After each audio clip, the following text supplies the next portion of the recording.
Good morning everyone, Justin here, and today I'm going to show you how to draw this particular doodle, and we're going to vary this a little bit, so you'll see that there are some differences between this and what we're going to do next. So let's go. I'll show you step by step. So the whole idea here is that we start with lines that meet at a point, and from here you can just draw radiating lines, and you want to vary these a little bit, and we're just going to go all the way around, making them roughly about the same length. And like I said, just vary the distance in between. And I'm just using a Uniball micro ballpoint pen here. So we'll go all the way around. Here, the lower part, I shortened the lines a little bit just to make it just a little bit varied. So from here, what I'll do, I think I'll go ahead and use a brush pen for the outer parts. And what I'm going to do is I'm going to connect these lines. I'm going to start right here and make a zigzag line to connect two adjacent lines. And here the line's going to be a little shorter. And here just a touch longer. And if you notice that this is basically a circle, the outer parts of the lines, so you want to kind of make it, the zigzag line follow that circle.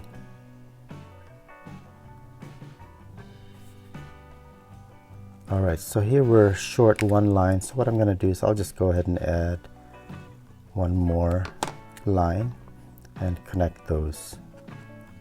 So next, what I'll do is I'll make this a little bit different from the one I showed you, in that I will add these lines that come from the edge and just make them short.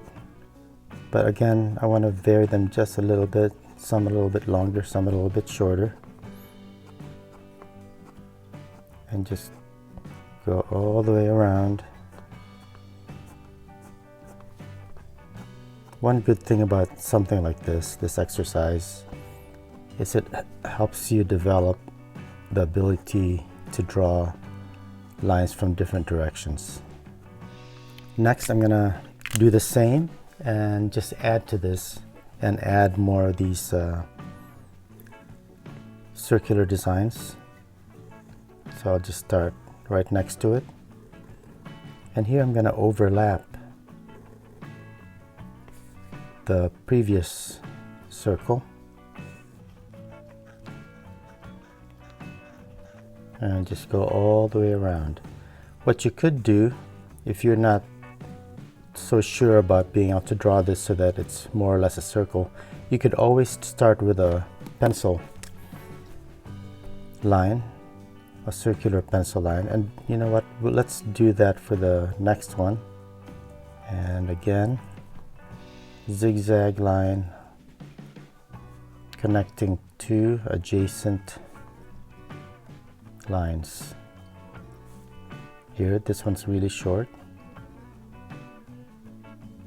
Now you don't have to use a thicker line for this outer line, this zigzag line. You could just continue using the pen, but I thought I'd just change it up a little bit. Again, here's our outer radiating lines.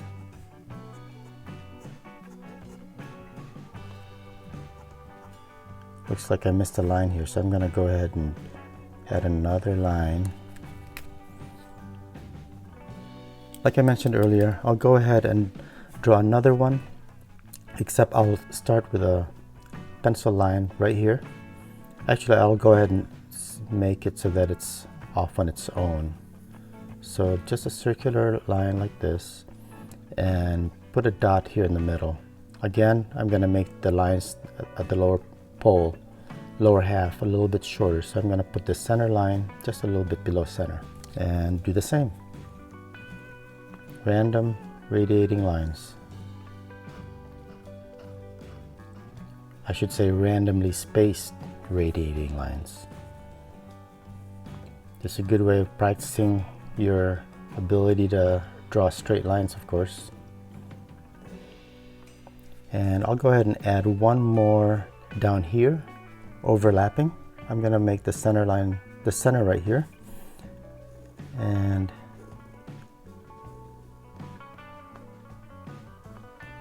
start drawing my lines.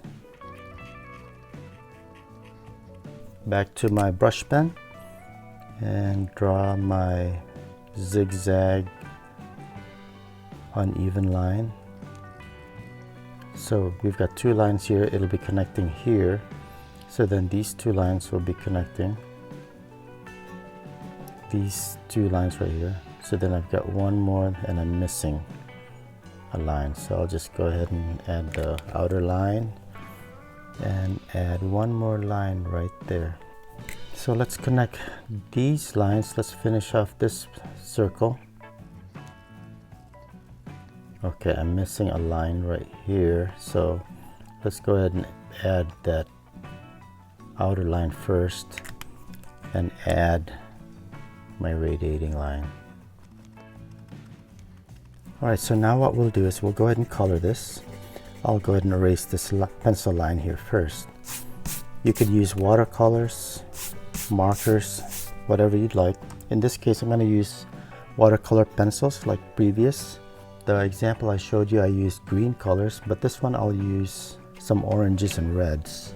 I'll just go ahead and start blocking in some of this orangey color, and don't worry about making this perfect.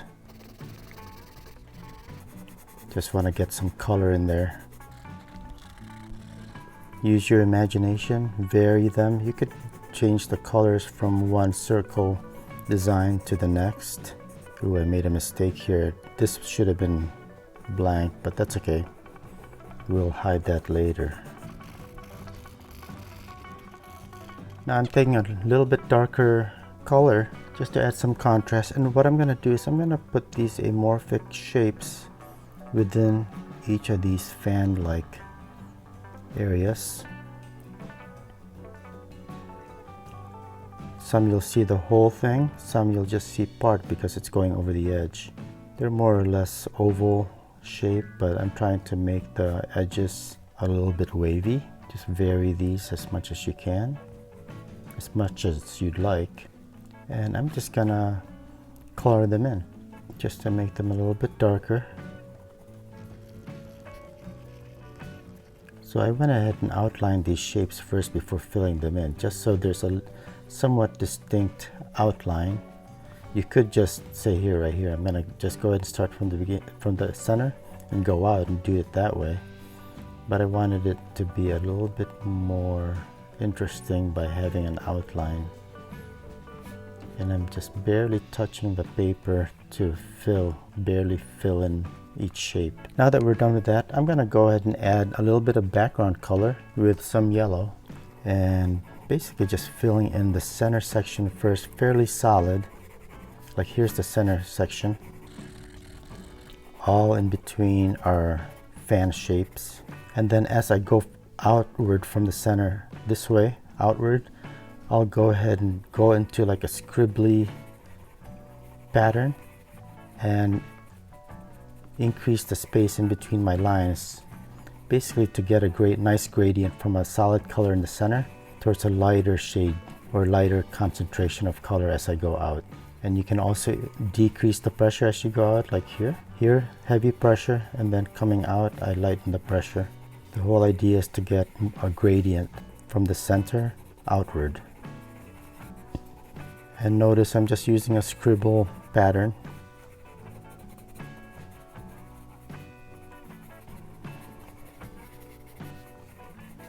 Okay, so finally what I'm going to do is I'm just going to add a little bit more interest to each of these fans by adding another layer of color towards the center of each of these fan shapes.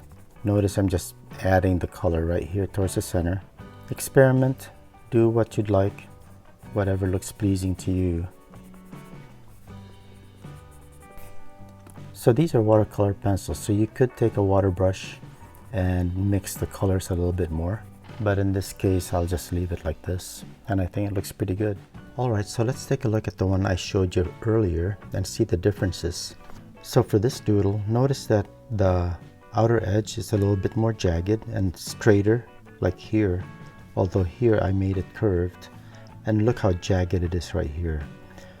Also, the detail lines, the fine detail lines that are radiating from the center, I have it going all the way to the center of each pattern. You can see here that I varied the color a little bit. This is a darker green, this a lighter, and this more medium color.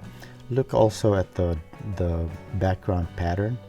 I started at the middle and narrowed it down right here, so it's more of an S shape as opposed to more of a solid mass for the one we just did. So vary it the way you'd like and experiment. So thanks a lot for watching. I hope you enjoyed this video, and if so, please like, share, and subscribe for more videos. Thanks a lot for watching and have a great day. Bye.